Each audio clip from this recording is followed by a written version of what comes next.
Before diving into this video, we recommend checking out our previous tutorial on Symmetric Wallet password-based encryption. Today, we'll explore the process of Symmetric Lite account-based encryption while uploading the document to IPFS. Web3 encryption secures your data on your device, ensuring only you can access it with your private key. This encryption uses your Lite account key, accessible in the security section under Secret Keys by clicking View. You can see it right here. Now, let's encrypt the document and upload it. After choosing a file to upload, click on the Advanced Encryption Settings button. There are multiple encryption approaches available for you.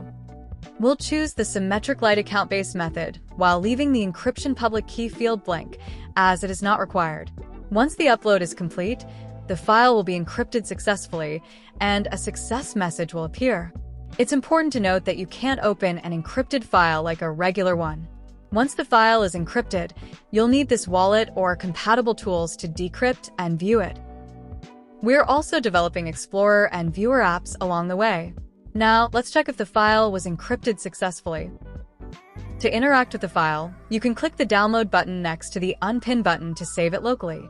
As shown, you can access the downloaded file from here. The downloaded file will appear in an encrypted form. When you click the Download Data button under Data or Content Operations, the data will be downloaded after it's decrypted.